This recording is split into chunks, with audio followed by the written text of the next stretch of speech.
Jayo Gopi Janavalabha Jaya Girivaradhari Jaya Gopi Janavalabha Jaya Girivaradhari Jayo Yashodanandana Jaya Vraja Jana Ranjana Jayo Yashodanandana Jayo Vraja Jana Ranjana Jayo Yamunatiravanachari Jaya Kunja Bihari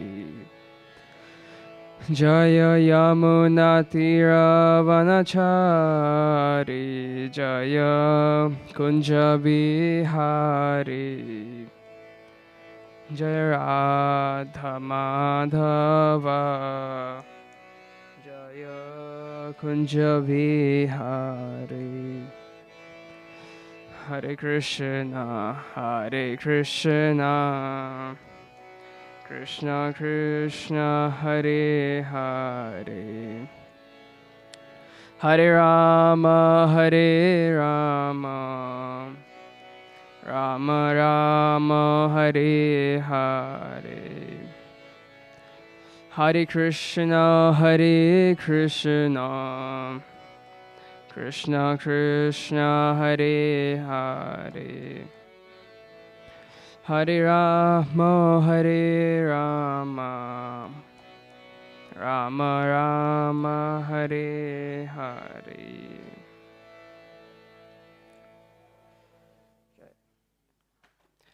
Om Namo Bhagavate Vasudevaya. Please recite. Bhagavate Vasudevaya. Om Namo Bhagavate Vasudevaya. Om Namo Bhagavate Vasudevaya.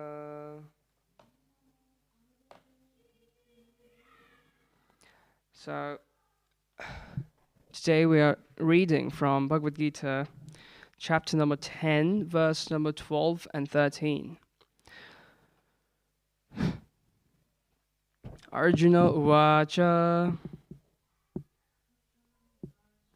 Param Brahma Param Dhama Pavitram Paramam Bhavan Purusham Shashvatam Divyam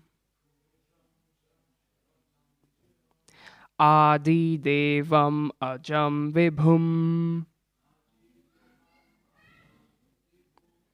Ahustvam Rishayah Sarve Devarshir Naradastatha Asito Devalo Vyasaha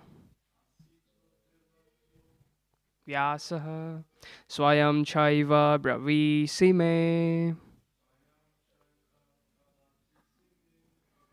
Would anyone like to repeat? Arjuna Uvacha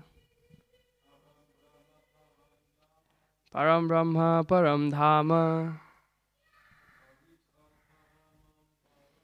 Pavitram Paramam Bhavan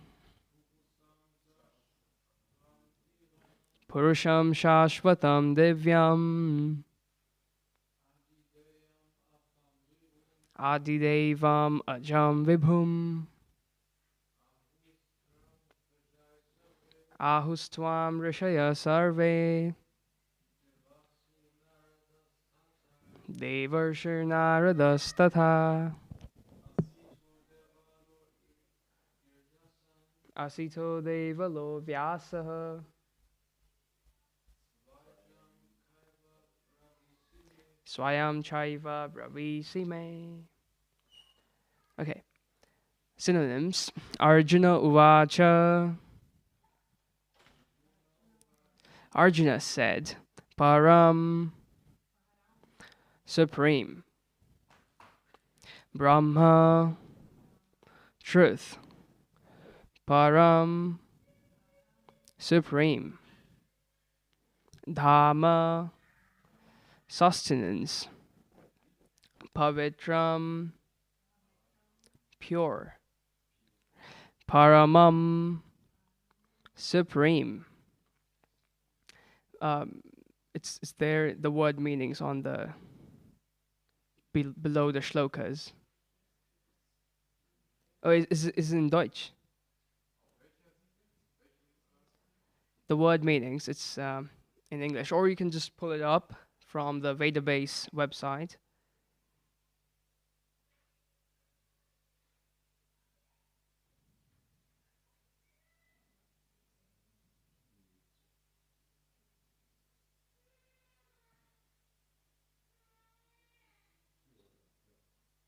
Yeah. Yes. Ajam, unborn. Vibhum, greatest.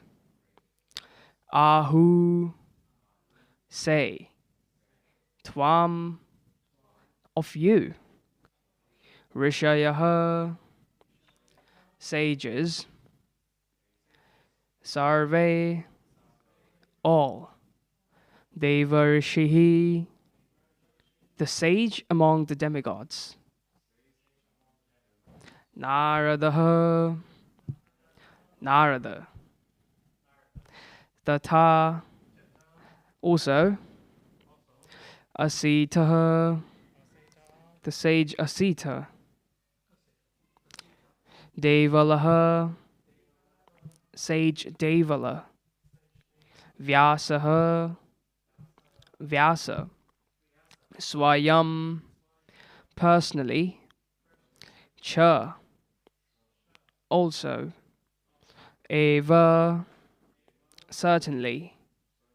Bravisi, you are explaining. Me, unto me. So translation and purport by His Divine Grace, A.C. Bhaktivedanta Swami Srila Prabhupada Ki Jai. Arjuna said, you are the Supreme Personality of Godhead, the ultimate abode, the purest, the absolute truth. You are the eternal, transcendental, original person, the unborn, the greatest. All the great sages, such as Narada, Asita, Devala, and Vyasa, confirm this truth about you. And now you yourself are declaring it to me. Purport. In these two verses, the Supreme Lord gives a chance to the Mayavadi philosopher, for here it is clear that the Supreme is different from the individual soul. Arjuna, after hearing the essential 4 verses of Bhagavad Gita in this chapter, became completely free from all doubts and accepted Krishna as the Supreme Personality of Godhead. He at once boldly declares, you are Param Brahma, the Supreme Personality of Godhead. And previously, Krishna stated that he is the originator of everything and everyone. Every demigod and every human being is dependent on him. Men and demigods, out of ignorance, think that they are absolute and independent of the Supreme Personality of Godhead. That ignorance is removed perfectly by the discharge of devotional service. This has already been explained in the previous verse by the Lord. Now, by His grace, Arjuna is accepting Him as the supreme truth. In concordance with the Vedic injunction, it is not that because Krishna is Arjuna's intimate friend, Arjuna is flattering him by calling him the Supreme Personality of Godhead. No, the absolute truth. Whatever Arjuna says in these 2 verses is confirmed by the Vedic truth. Vedic injunctions affirm that only one who takes to devotional service to the Supreme Lord can understand Him, whereas others cannot. Each and every word of this verse spoken by Arjuna is confirmed by the Vedic injunction. In the Kena Upanishad, it is stated that the Supreme Brahman is the rest for everything, and Krishna has already explained that everything is resting on him. The Mundaka Upanishad confirms that the Supreme Lord, in whom everything is resting, can be realized only by those who engage constantly in thinking of him. This constant thinking of Krishna is smaranam, one of the methods of devotional service. It is only by devotional service to Krishna that one can understand his position and get rid of this material body. In the Vedas, the Supreme Lord is accepted as the purest of the pure. One who understands that Krishna is the purest of the pure can become purified from all sinful activities. One cannot be disinfected from sinful activities unless he surrenders unto the Supreme Lord. Arjuna's acceptance of Krishna as the Supreme Pure complies with the injunctions of the Vedic literature. This is confirmed also by great personalities, of whom Narada is the chief. Krishna is the Supreme Personality of Godhead, and one should always meditate upon him and enjoy one's transcendental relationship with him. He is the Supreme Existence. He is free from bodily needs, birth, and death. Not only one does Arjuna confirm this, but all the Vedic literatures, the Puranas, the histories. In all Vedic literatures, Krishna is thus described as the Supreme Lord himself. And himself says also in the 4th chapter, although I am unborn, I appear on this earth to establish religious principles. He is the supreme origin. He has no cause, for he is the cause of all causes, and everything is emanating from him.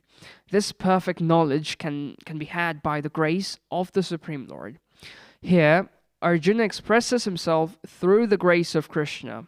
If we want to understand Bhagavad Gita, we should accept the statements of these 2 verses.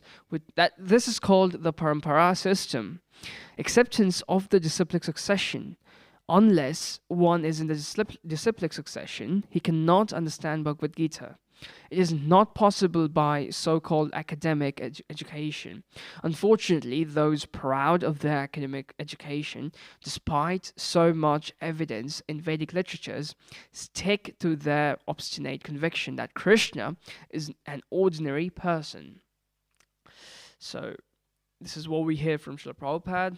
Homa Yajna timirandhasya jnananjana shalakaya chakshurunmilitam yena tasmai Shri Gurave Namah.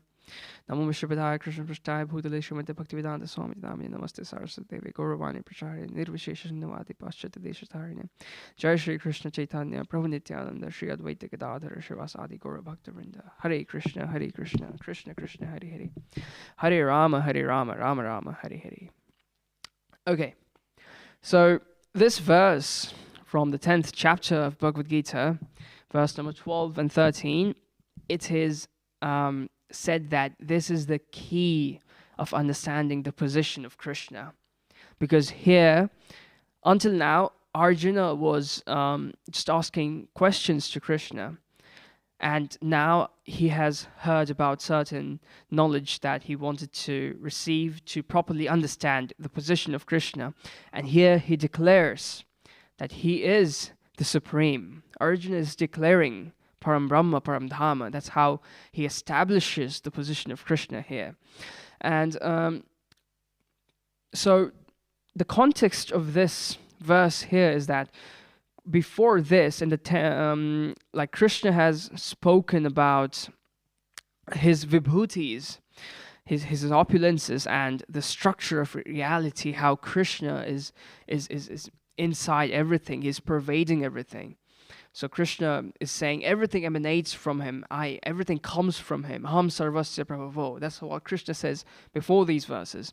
And so after hearing from Krishna that everything comes from Krishna and everything is part and parcel of Krishna, Arjuna's eyes open. And here in this verse, Arjuna establishes he's not emotional, or he's not trying to, please out of flattery words. He's establishing out of pure knowledge, because his eyes have been opened now, and he's establishing this system, this absolute point that Krishna is the Param Brahma and he's the Param Dhamma.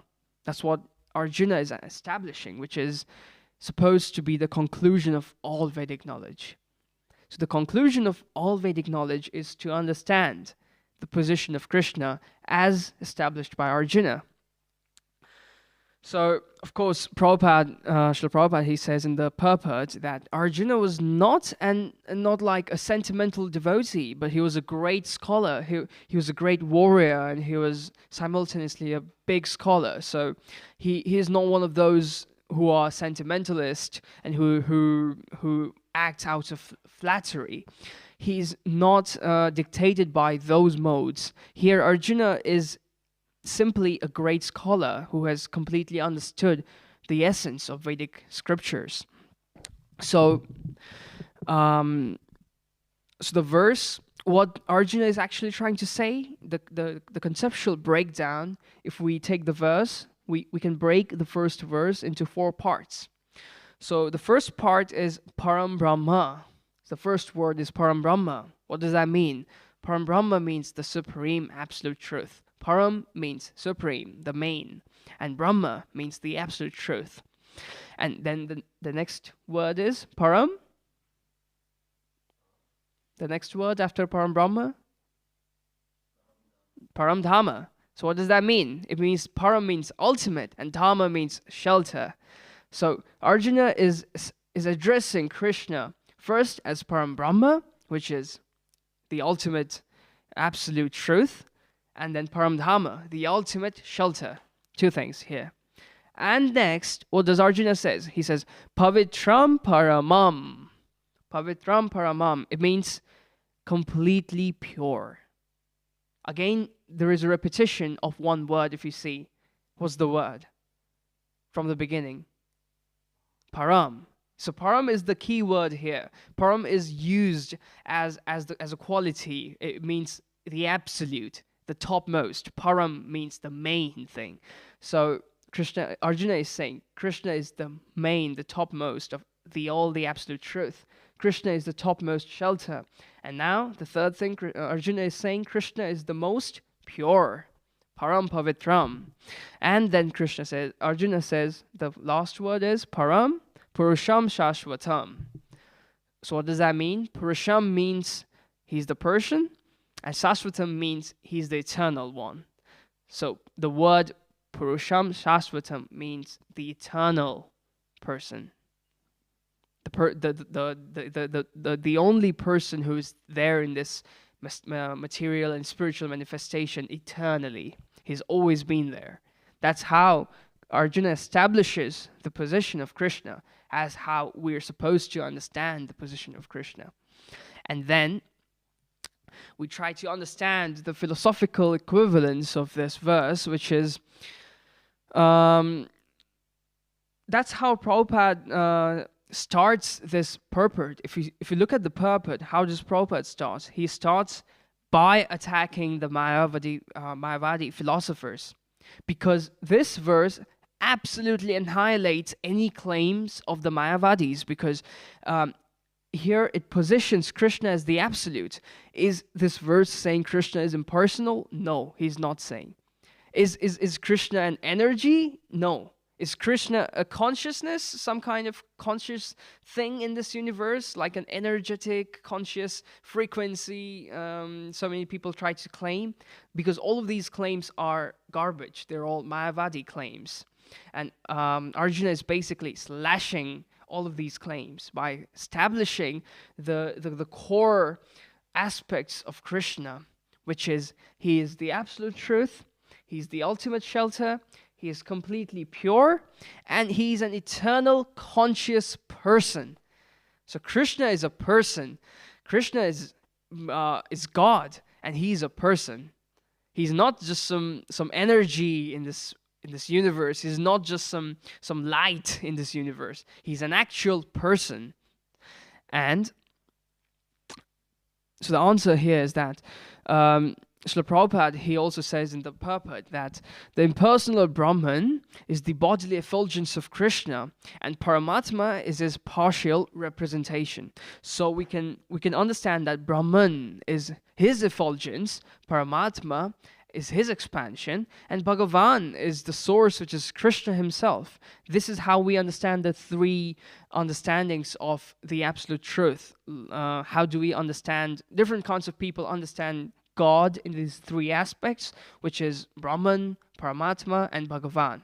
Brahman is the light, is the light emanating from the body of Krishna. So some people who think God is some light, they're in this kind of realization, the realization of Brahman.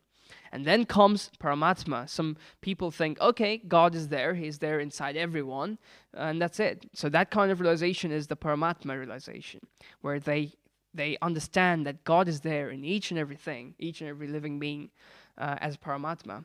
But the final and the topmost realization is Bhagavan, the original source of everything, as God himself, as his in person. That's why we say Krishna is the supreme personality of Godhead. So Godhead can be referred to light as Brahman, and Godhead can be referred to as this spark inside each and every living being. But the ultimate Godhead is a person, and that person is Krishna. So, so the verse, if we then take a look at the next verse, which is Arjuna here gives three sources of authority. So first of all, Arjuna makes a claim. He's making a claim. He's saying something. And to give a basis to his saying, he cites three important things in the next verse, because people in the future will claim that, oh, Arjuna is saying anything out of his emotions. There is no base. He's making baseless, senseless claims. To counteract those kinds of, those kinds of talks, he says in the later verse, he cites three important things, which is Shastra. The Shastra he's citing here is Vyasadeva. Vyasadeva, he's a compiler of the Vedas. He's basically the Shastras personified. He wrote all the Vedic scriptures. So Arjuna is actually citing the compiler of Vedic scriptures, Vyasadeva. And then Arjuna is citing sadhus, the great saintly people, which are Narada, Devala, and Asita. They are great saintly persons. And then Arjuna is citing direct confirmation by Krishna himself. So these three things Arjuna is making clear about the position of Krishna. And how does he say that? At the end, he is saying, you yourself are declaring that. So how this is like a response. This is like a reply from Arjuna to Krishna, because before this verse, Krishna said, Aham sarvasya prabhavo mata sarvam pravartate. Krishna is saying, I am the source of everything, material and spiritual. Everything emanates from him. So Arjuna is saying, as a reply to Krishna, he's saying, oh yes, what you're saying is actually true. You've opened my eyes. And the things you are declaring has been stated by great sages, has been stated by Shastra. And Arjuna is basically giving a base to Krishna's Krishna's claims and his own claims. He's giving a proof, kind of, so that no one in the future can question Arjuna's claims. And so what can we understand here is that, like Prabhupada, sometimes he used to say about modern knowledge or modern academics, like sometimes someone once argued with Srila Prabhupada that modern science has progressed beyond scripture. Like today, the modern science, it's like away from the scriptural injunctions. It does not need any religion anymore, in a sense. So Prabhupada, he just replied that you have advanced means of transportation, but you still cannot stop death. That means you can use your material knowledge, you can use your ability of material and technological advancements, but at the end, one thing is certain, which is death.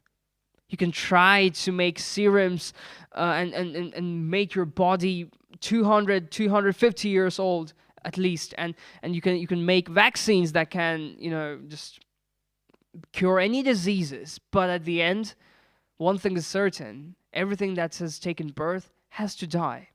You cannot toll death. You can maybe, by the prowess of your thinking, your imagination, your technological advancements, you can try to delay death, but death is certain. And that's what we know here, that knowledge is not measured by control of nature. Knowledge is actually measured by freedom from ignorance. That's how you know a person is knowledgeable. You can take a test of a person and see how knowledgeable that person is by seeing how free he is from ignorance. So a simple philosophical understanding from this verse, we can put this more practically, is that like we can ask, why do I exist? What is the purpose of my existence? Who am I? These are very fundamental, basic philosophical questions that we're supposed to ask. That's what the Vedic scriptures say. Atato Brahma Jigyasa. Brahma Jigyasa means inquire, be inquisitive, to ask questions about yourself. That's how you determine that you are a knowledgeable person, because you are actually asking the questions that matter. So Srila Prabhupada, he also says in the Science of Self-Realization that consciousness is the symptom of the soul. Matter has no consciousness of its own, but a soul has. So how can we understand that there is a soul, or there is a spark? Is because we can see that the thing or the person has consciousness. For example, this table, it's there, it's existing, but it does not have any consciousness. It's a dead matter. But us and animals, everything which is living, it's living because there is some kind of consciousness in it. So that's the deciding factor, consciousness. Consciousness proves that there is a soul. And because even after some people say that there is no soul, there is no existence of the soul, and the very simple proof that we can give to those kinds of arguments is that, okay, you think that this body is I'm living in this body right now, but let's say if I die, then this body won't be living anymore, in a sense that the body will be flat lying down. And just a few days back, the body was moving, the body was speaking, the body was doing all the random regular things. But all of a sudden, at death, the body is just flat lying down. What's the difference? What happened? So we can basically understand that something or someone was there inside the body, and now that something or that some person has left the body is not living anymore. There is no more consciousness. So now there is no difference between a dead matter and a dead body, because they're both the same things essentially now, because there is an absence of the spiritual soul. That's how we understand we are the soul. We are just enclosed in this gross material body. So then we try to understand how these verses remain untouched by time. This is timeless wisdom. How can we understand that? So this declaration of Arjuna, this declaration that Krishna is Param Brahma, Krishna is the ultimate shelter, Krishna is the purest, this is a timeless wisdom. This is not like, after a few 100,000 years, this won't be relevant anymore. It's not like that. It has always been relevant. It always will continue to be relevant in the future. So it does not depend on any cultural change. It does not depend on any technological advancements. It does not certainly depend on any scientific models that we see. So it only depends on one ontology, which is the ultimate reality. So as long as consciousness exists, as long as death exists, this whole thing makes sense. Because here the existence and the establishment of Krishna as a god, as this powerful being in this universe, the supreme being of this universe, is positioned, and the the ultimate conclusion that we can derive from the shloka, from this verse, is that Arjuna is a representation of an intelligent human being. Because Arjuna, first of all, he asked questions and he got answers from Krishna, and he then calculated on his own. He thought, he had his own thought processes, and then he concluded. He thought and he concluded from all the knowledge he received from Krishna, and he concluded that Krishna is the Supreme Personality of Godhead. And that's how Arjuna establishes this fact here. And so Arjuna just doesn't say, he's very rational here. He doesn't just say, I believe. He doesn't say maybe. He's not using any of those citations here. He's literally establishing the fact without remorse, without any other thinking, without guilt. He is establishing the fact that you are the absolute truth. So Arjuna is absolutely clear in his mind here. He's not bewildered. He's not stuttering. So he's fully informed. He's fully rational. He's fully intelligent in his thinking. And therefore he makes the claim. And then he also gives the proofs as a basis for his claim. So that if anyone is trying to question his claim, he can have the proof for himself. The proof there's a saying, the proof of the pudding is on the eating. So if one tries to find some proof that a pudding is tasty or is sweet, then he'll have to taste it. He'll have to eat it actually. So in order to understand this knowledge, one has to take this knowledge. One has to understand. One has to read the books, and then one can decipher. Then one can discriminate. Then one can understand, and then one's eyes are open. So this is how we understand what Srila Prabhupada is trying to say. Let's read the last paragraphs of this purport again. Here Arjuna expresses himself through the grace of Krishna. If we want to understand Bhagavad Gita, we should accept these statements in these two verses. This is called the parampara system, acceptance of the disciplic succession. Unless one is in the disciplic succession, he cannot understand Bhagavad Gita. It is not possible by so-called academic education. Unfortunately, those proud of their academic education, despite of so much evidence in the Vedic literatures, stick to their obstinate conviction that Krishna is an ordinary person. So this line is very, very important that Prabhupada is saying. So Prabhupada is saying, unfortunately, those proud of their academic education, despite so much evidence in the Vedic literatures, stick to their obstinate conviction that Krishna is not an ordinary person. Krishna is an ordinary person. So Prabhupada is basically calling out those intellectuals who, even after having timeless and proper revelations about Krishna, even then they try to make a blind eye. It's like this example of an ostrich. Does anyone know what does an ostrich do in danger? Yes, the ostrich hides its head down in the mud. It digs the land and buries its head down in the mud. So he's thinking, oh, there's a danger. There's a lion trying to attack me. Instead of running away from the danger, let me just put a blindfold. Let me just remove my blindness. Let me just remove everything around me and I'll feel safe.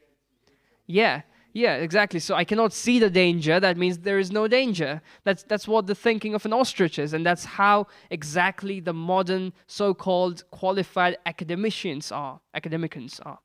So that's what Prabhupada is calling out those people with high academic education and so full of themselves, and they yet cannot accept this basic fact which is given so clearly and so full of knowledge and so full of basic logical understanding, and even then they are not ready to accept. And what's the use of their academic knowledge if they're not able to understand the very simple and frugal aspects of life, which is, if there is no consciousness in the body is a dead thing. So what is this consciousness? What drives this consciousness? It's the soul. And who is that soul part of? The soul is a part and parcel of Krishna, of God. That's how this whole basis is it's like this is the basis of this whole knowledge here. It's that we understand that this consciousness factor is a part of the soul. The soul is in the body. That's why there is this consciousness. And once the soul leaves the body is just a dead matter. In the Vedas, the Supreme Lord is accepted as the purest of the pure. One who understands that Krishna is the purest of the pure can become purified from all sinful activities. One cannot be disinfected from spiritual activities unless he surrenders onto the Supreme Lord. Arjuna's acceptance of Krishna as the Supreme Pure complies with the injunctions of Vedic literature. This is also confirmed by great personalities, of whom there are 3 sages named here. Can anyone repeat? Who are the 3 sages? What are the names of the 3 sages? The Param Brahma is the establishment of Arjuna as you are the absolute truth. But in the second verse, you see there are the 3 sages that Arjuna is saying. That great sages like these 3 people, they have established. What are the name of the 3 sages? You can see in the second verse. Asita, Devala, and Vyasa.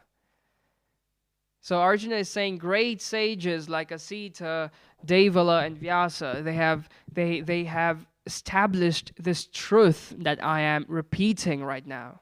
So Arjuna is citing. Arjuna is not just giving a baseless claim. He is citing the scriptures and the compiler of scriptures, Vyasadeva himself. And he's also citing the Shastras here. And that's how Arjuna is now situated at complete satisfaction of knowledge, that he's completely come to know of this understanding about Krishna. He's completely clear in his position and in his understanding of who Krishna is. So let's again go back to the first verse and let's again understand the position of Krishna, how Arjuna established Krishna. Again, let's see Param Brahma. Arjuna is establishing Krishna as Param Brahma. You are the absolute truth. Param Brahma, Param Dhamma. You are the absolute ultimate shelter. So he is the ultimate shelter. He is right there and he is our ultimate shelter. And then he's saying, Pavitram Paramam Bhavan, you're the most purest being in this universe. All of us, we're contaminated. We're contaminated by the 3 modes of material nature. We're contaminated by lust, anger, greed. But Krishna he's away. He's far away from all of these material entanglements and contaminations. He's the most purest. He's the purest of the purest. And Pavitram Paramam Bhavan. That's how he's saying. You are the one. And this is how we understand how Arjuna is, how, like, we can understand from Arjuna how a devotee which has realized perfect knowledge, how he speaks, how he says, how he how he puts all of these knowledges into his own thinking and intelligence.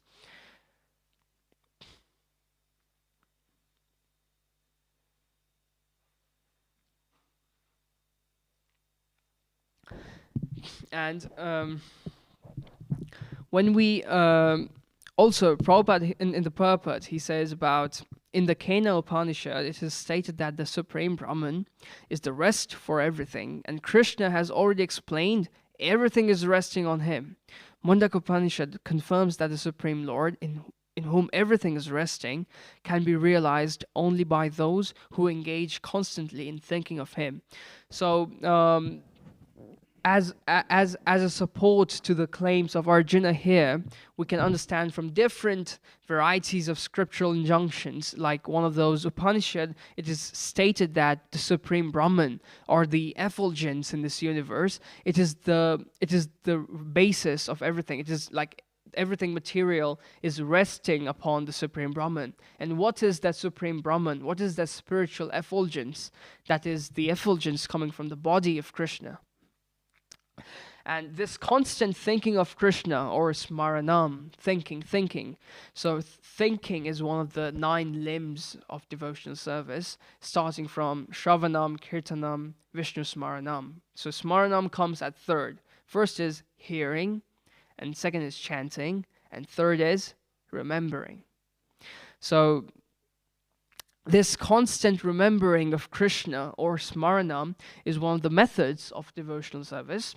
It is only by devotional service to Krishna that one can understand his position and get rid of this material body. So here's one more important thing. One cannot just understand the position of Krishna. One can just, one may hear from different sources, different devotees, different readings. One may hear and see that, okay, Krishna is the supreme, but unless and until one does this devotional service by himself, it is all baseless. One cannot properly understand the position of Krishna. It's like you can hear from one ear and then it goes out from the other ear. It doesn't get absorbed from within. To absorb this knowledge, one should try to practically apply it by engaging in devotional service. And what are the different applications of devotional service? We can understand it from the 9 limbs, which are Shravanam, which is again hearing, Kirtanam, which is chanting, then there comes Smaranam, which is remembering, Shravanam, Kirtanam, Smaranam, Pada Sevanam, which is trying to serve the body of the Lord by massaging his body, then Archanam, by doing deity worship, Vandanam, by praying with beautiful poems and verses and beautiful recitations. Then Dasyam, that's the 7th one. Dasyam is completely serving with a servant's thinking, like, oh dear Lord, I'm your servitor, please engage me in your service.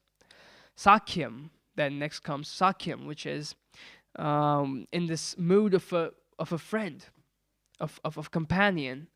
And then comes Atmanivedanam, which is complete surrender. That's the final limb of bhakti, which is you surrender unto the Lord completely. Because, why would we surrender unto the Lord completely? Because Arjuna is saying, Param Dhamma. He's the ultimate shelter. That's why he's worth surrendering.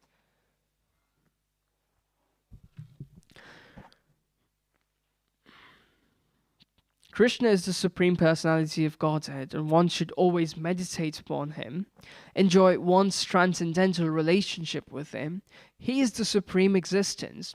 He is free from bodily needs, birth and death. Not only does Arjuna confirm this, but all Vedic literatures, like the Puranas and histories, do. In all Vedic literatures, Krishna is thus described as the Supreme Lord. And he also himself says in the 4th chapter, although I'm unborn, I appear on this earth to establish religious principles. He is the supreme origin. He has no cause, for he is the cause of all causes. We hear from Brahma Samhita, Ishvara Parama Krishna Satchidananda Vigraha Anadiradir Govinda Sarva Karana Karanam. Sarva means all, Karana Karanam means cause of all causes. So the phrase Sarva Karana Karanam, he is the cause of all causes. There are so many things happening in this world, in this universe. And who is the main linkage to all of these things? It's Krishna, it's God. He is the cause of everything that's happening. And this is how we understand in these 2 verses. This is how we understand these 2 verses are actually one of the very important verses in Bhagavad Gita. Top 10, I would say, most important verses. Because here, in the first verse, we understand the position of Krishna. In the second verse, we understand how is that position of Krishna, how, as established by Arjuna, how is that true, or how we understand that it's not a sentimental, baseless claim, but it's just it is full of knowledge and intelligence, and it is full of logic. So with this thinking, with this kind of knowledge, we shall now conclude our lecture, and I would like to ask you if you have any questions or comments that you want to make. Anyone? Any questions regarding this topic?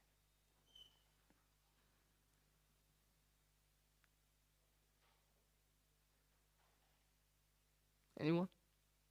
Any questions or comments you want to make?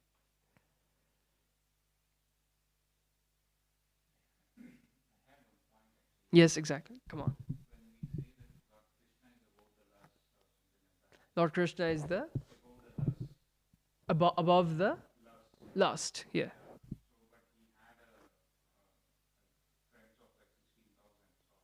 Oh yes, yes. The classic question. So we understand from the Srimad-Bhagavatam that Krishna, he sheltered 16,000 young women and accepted them as his wife. But what we don't understand here is that we have half-baked knowledge. We only know the masala aspect, which is the exciting part, which is, oh, Krishna married 16,000 girls. That is very spicy. We only know the masala part of the thing, but we don't strive to know about the full picture. So what's the full picture here? Is that when Krishna went to fight with this demon called Narakasura, he had actually imprisoned 16,100 women as his prisoners in his palace. And when Krishna killed this demon, these women, they were not accepted by the society. So no one would accept them. And then what did Krishna do? He was magnanimous. He is full of mercy. He accepted them, and he accepted them in a way that is unbelievable to a common human. That's like unbelievably impossible to replicate for a common man. What did he do? He multiplied himself. He multiplied himself into 16,100 of himself, so that every one of these queens would get one Krishna for herself. And he brought all of them to Dwarka, and he situated them into each and every palace that there was there. So there were 16,108 palaces for each and every queen, and there were 16,108 Krishnas with them. So in a way, every queen had one Krishna for herself. That's how Krishna showed a moral responsibility and characteristic. That's how we can see he is not an ordinary person. He just didn't do things for the sake of doing it. He had a reason. He had a basis, and he also demonstrated how he's God by doing that, because no way a person can multiply himself into 16,000 forms. It's impossible, right? For a normal person to do. But he did it because he's God. And because he's God, we cannot replicate his actions. Does that answer your question? Hare Krishna. Okay, anything else? Yes, Prabhu? In? Yes, there is some claims of in the Puranic episodes where this creation but we all can understand that millions and billions of universes are emanating from the body of Mahavishnu, and he's just creating all of these universes from one exhale of his breath. So when Mahavishnu was lying in this ocean of causal ocean, he's just sleeping and lying there, and he exhales. In one exhale, out of his pores of his body, thousands and millions and billions of universes, they come out of his body. So it is quite kind of not important to dive or try to understand in how many days he created this universe. Actually does not matter, because it doesn't even take 1 millisecond for Krishna to create anything. Oh, it's because the 7 days in a week it's in correspondence to the planetary motions or planets, because Sunday is for Sun and Monday is for Mercury, and even in the Vedic cosmology and Vedic astrology there is this linkage of the 7 days into seven nakshatras or the constellations or the seven main planets or grahas. So there is a linkage and there is a whole Vedic relationship of all of these things. You just have to dive more deep into these subject matters. Anything else? Okay. Anything else, Prabhu? Do you want to add anything? Comments? Okay, so I guess we stop here. Grantaraj Srimad-Bhagavad Gita ki jai, Srila Prabhupada ki jai, Hari Hari Bol. Hare Krishna.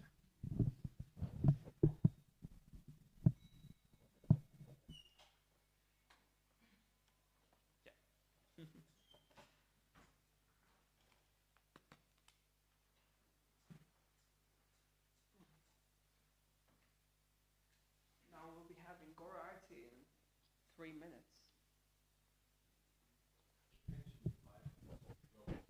Oh, so I finished early. Okay.